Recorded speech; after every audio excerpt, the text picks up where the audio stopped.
काय पिल्या? कशाची भाजी करायला लागला आज? दिदूबाई आज भाजी का नाही वांग्याची करायची. आज जरा मला बरंच वाटत नाही दिदू. काय व्हायला लागलं? चेहऱ्याला कळतंय का तुला? सुकलंय तोंड. त्यामुळं का नाही व्हिडिओ टाकायला मी जरा हेच व्हायला लागले. पण आता करते तुमच्या सोबत रेसिपी शेअर. कारण की वांग काय भरून सगळेच करते. ती तिखटाचं वांग करणार आहे मी. आता का नाही ह्यात मस्तपैकी कूट घेतलंय आणि हे आपल्या घरचं काळं तिखट, जे की तुम्हाला सगळ्यांना आवडतंय काळं तिखट. ती काळं तिखट घेतलंय बरं का. याची थोडी आपण कराय मसाला डबा स्टीलचा आणू बरं का दिल बाळा. आता गेले की आठवणी स्टीलचा डबा घ्यायची आठवण कर आपल्याला. आणि पातेली असं काय काय आहे ती पण बघूया.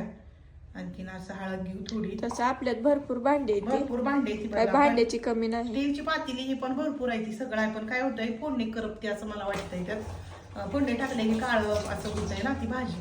म्हणून साठी ही थोडा मसाला जे आपल्या घरी थोडं थोडं कशाचा बी मसाला असते तर ते थोडा थोडा असा मसाला घेते मी याच्यात.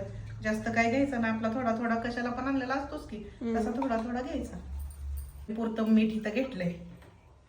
सगळं असं साहित्य ह्याच्यात घेते आणि का ना हे मसाला बारीक करून घेतलाय.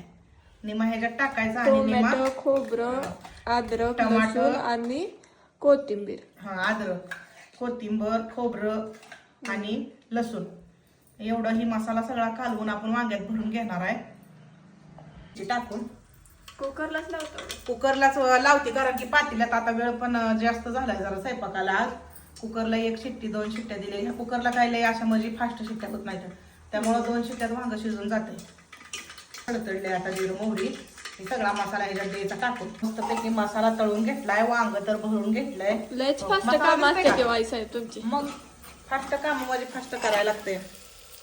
मसाला तळून घेतलाय आणि ह्याच्यात एक एक वांग द्यायचं टाकून. आता म्हणजे चांगलं थोड्या वेळ वाफलू द्यायचं आणि आपल्याला रस्सा करायचा आहे थोडा. त्यामुळे थोडंसं गरम करून पाणी ओतायचं ह्याच्यात.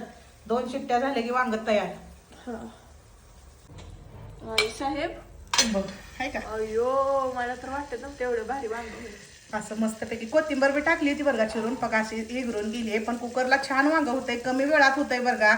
असा मस्तपैकी रस्सा झालाय आणि मग मकाच्या भाकरी बनवणार आहे. मकाच्या भाकरी आणि असा गरम गरम वांग्याचा रस्सा कोणाला आवडतंय नक्की कमेंट करून सांगायला विसरू नका बरं का.